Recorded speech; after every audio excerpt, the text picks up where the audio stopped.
भगवान विष्णु वैकुंठ धाम से जब धरा की ओर आए तो उन्होंने 5 स्थानों का चयन किया, जिसे बाद में आदि गुरु शंकराचार्य जी द्वारा स्थापित किया गया, जिसे आज पंचबद्री के नाम से जानते हैं। जिसमें पहला बद्री आदि बद्री, दूसरा वृद्ध बद्री, तीसरा योग ध्यान बद्री, चौथे स्थान पर आते हैं बद्री विशाल और 5वें स्थान पर आते हैं भविष्य बद्री। तो इस स्थान को भविष्य बद्री नाम से जाना जाता है। भविष्य बद्री मतलब भविष्य में आने वाले बद्रीनाथ जी। तो हमारे सनातन धर्म में 4 वेद 18 पुराण हैं, उसमें एक पुराण आता है स्कंद पुराण। तो स्कंद पुराण के भविष्य केदार खंड में भगवान बद्री विशाल के साथ साथ भविष्य बद्री का जिक्र भी आता है। कहते हैं कि जोशीमठ में जो नरसिंह मंदिर है, वहाँ भगवान नरसिंह की एक भुजा, बाईं भुजा धीरे धीरे क्षीण होती जा रही है। तो एक समय ऐसा आएगा कि वह पूरी तरह से खंडित हो जाएगा। और बद्रीनाथ में 2 पवित्र पर्वत है, जिसे नर और नारायण कहते हैं, वह आपस में मिल जाएंगे। कोई नर नारायण कहते हैं। और शास्त्र के अनुसार कहा गया कि बद्रीनाथ के पीछे एक स्थान पड़ता है, जिसे हमारी क्षेत्रीय भाषा में पटमिला कहते हैं। और शास्त्र के अनुसार जय विजय नामक पर्वत है कि वह आपस में मिल जाएंगे और भगवान बद्री विशाल जाने का रास्ता अगम्य हो जाएगा, बंद हो जाएगा और भगवान बद्री विशाल जी अंतर ध्यान हो जाएंगे। तत्पश्चात भगवान नारायण जी इसी स्थान पर अपने संपूर्ण चतुर्भुज रूप में विराजमान होंगे।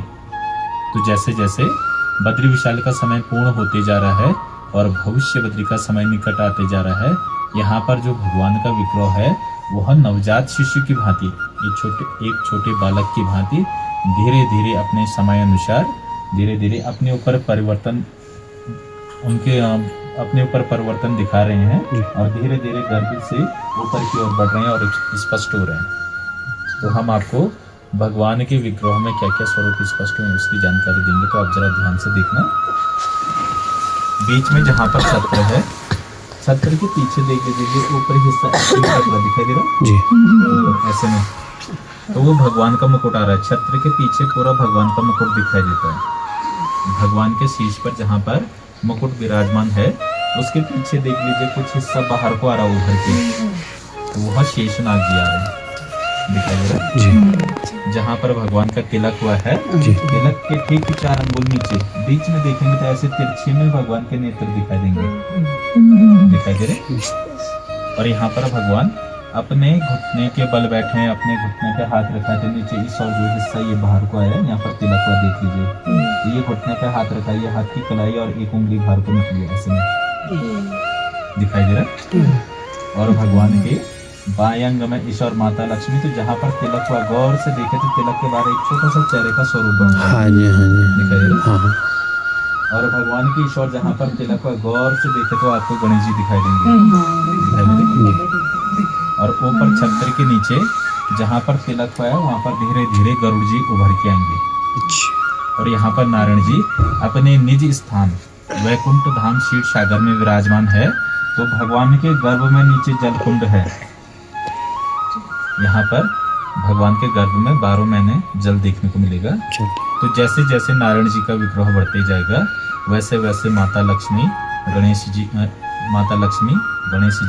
गरुड़ जी और आने वाले भविष्य में पूरी बद्री पंचायत, जिसमें नारद जी, कुबेर जी, उद्धव जी इत्यादि जो भगवान के पार्षद होंगे, वह सभी एक समय पर इसी शिला पर उपस्थित रहेंगे। तो कहते हैं कि आने वाले भविष्य में संसार में एक समय ऐसा भी आएगा कि मनुष्यों द्वारा पाप अधर्म इतना बढ़ जाएगा कि संसार में पूजा योग्य कोई स्थान नहीं बचेगा। मतलब धीरे धीरे कलयुग के प्रभाव से मनुष्य अपनी बुद्धि और विवेक को खो देगा और उसी वजह से संसार में दूषित आचरण करते जाएगा और वही दूषित आचरण एक समय पर हमारे सभी पूजनीय स्थानों को भी दूषित करते जाएगा।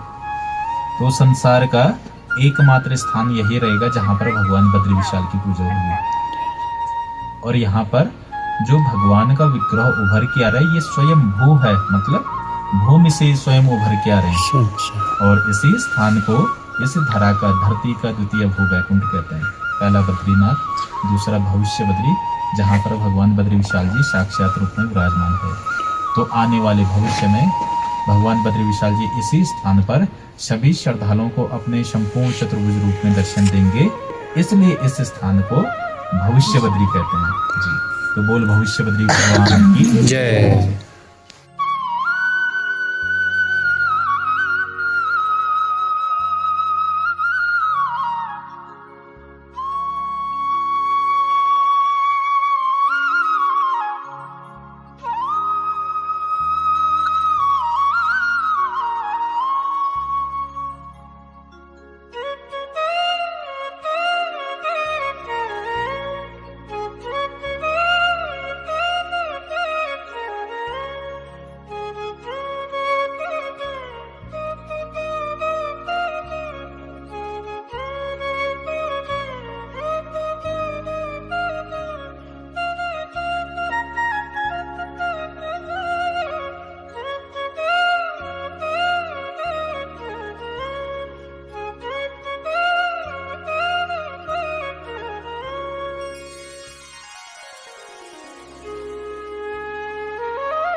ठंडो पानी सुन करती आहा मीठी बाणी।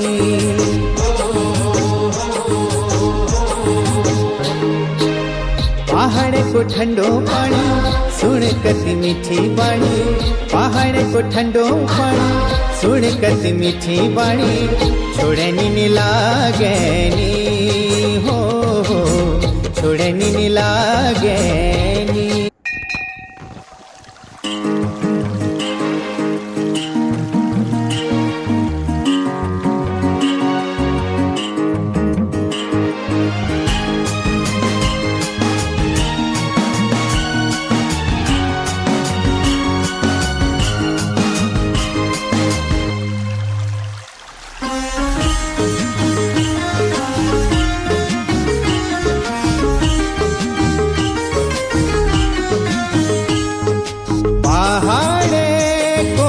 ठंडो पानी सुन करती आहा मीठी बाणी।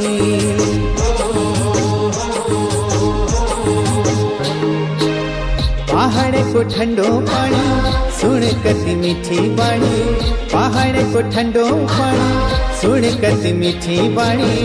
छोड़नी नी लागेनी हो छोड़नी नी लागेनी। पहाड़ को ठंडो पानी सुन करती मीठी बाणी। पहाड़ को ठंडो पानी सुन करती मीठी बाणी। छोड़नी नी लागेनी हो छोड़े नी लागे